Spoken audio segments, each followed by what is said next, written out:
Данный видеоролик не преследует цели задеть или оскорбить чьи-либо чувства. Ролик был создан исключительно в образовательных и познавательных целях. Берегите себя.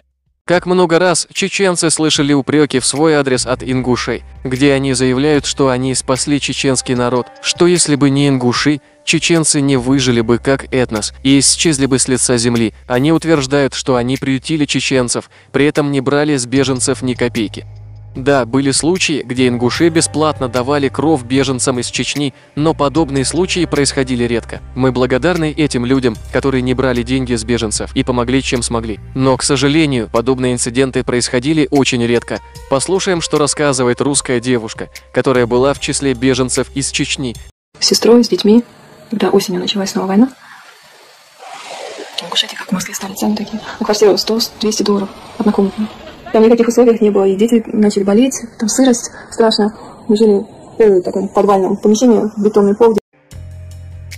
Ингуши, пользуясь случаем, что к ним прибыло многотысячные чеченские беженцы, начали задирать цены на неприличные суммы для тех лет. Так, измученные бедствием чеченцы брали в аренду сараи ингушей от $100 и больше.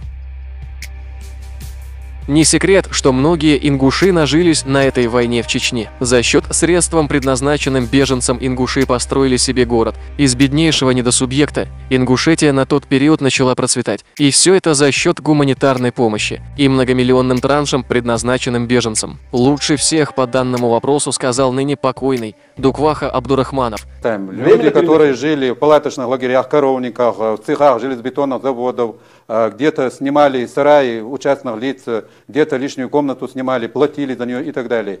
Они, вот мы видели, знаем, что им раздавали хлеб, прочее, прочее. Это за счет бюджета Ингушетии было или это был федеральный центр помогал? Федеральный центр и гуманитарная помощь Европы и Востока.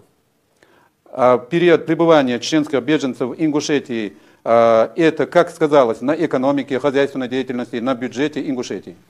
Они получили миллиардные трансферты этот период. И вся гуманитарная помощь, которая предназначалась для чеченских перемещенных временно лиц, ни о каких беженцах я говорить не могу на собственной территории, она оседала, как и в других территориях, большей частью оседала в маленькой Ингушетии. Они десятки тысяч рабочих мест получили из-за того. Все структуры увеличивались в количестве из-за того, что мы там находимся.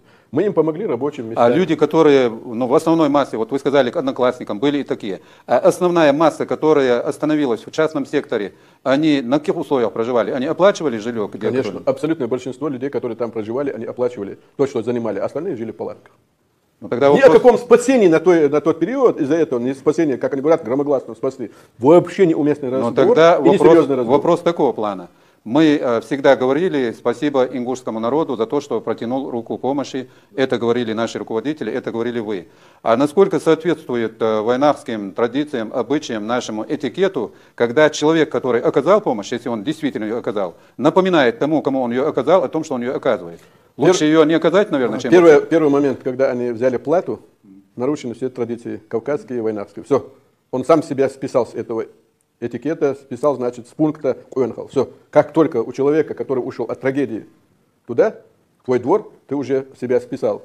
Это один момент, и никакая этика, никакой закон не говорит о том, что мы на собственной территории должны платить. Ну, в период Первой войны масса беженцев, она искусственно, как в этот раз была направлена в западном направлении, она была направлена в сторону Дагестана. И тысячи чеченцев оказались в Дагестане. И вот я лично не слышал ни об одном факте, когда чеченцы в Дагестане, Хасавюрте, Кизилюрте, там, Левашинском районе, Новолакском районе, в других населенных пунктах оплачивали бы местным жителям за то, что их приютили. Вам об этом известно, нет? Мусульмане, во-первых, не должны за свои благие деяния напоминать гостю. Это первое. Кавказцы по этикету кавказскому тоже на той стороне, если вы говорите, не могут говорить. А в Дагестане встречали на границе, ждали таких людей, о которых я говорю, одноклассников, знакомых, звонили, приезжали на своем транспорте, забирали. А теперь давайте перейдем к статье Олега Кусова 2000 года.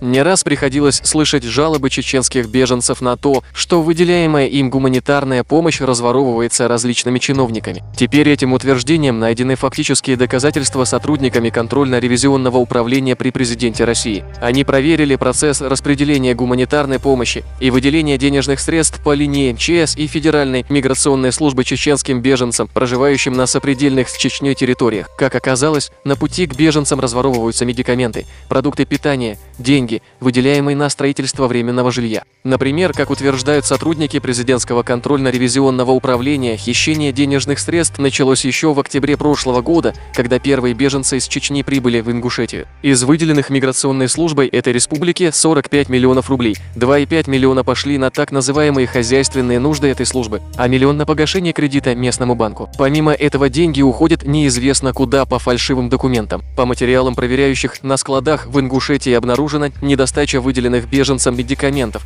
на сумму в 1 миллион 100 тысяч рублей. Ревизоры передали материалы проверки в следственные органы, и, по всей видимости, некоторых чиновников федерального и регионального уровня ждут громкие уголовные дела. Но очевидно, что невозможно будет наказать в судебном порядке, например, тех чиновников, которые запретили миссионерам из Саудовской Аравии выдавать помощь на территории Ингушетии, предложив делать это непосредственно в Чечне. Арабские миссионеры покинули Северный Кавказ, но беженцы по-своему прокомментировали этот факт, не поделились, видимо, помощью с чиновниками из миграционной службы и МЧС. А что вы думаете по этому поводу? Напишите в комментариях.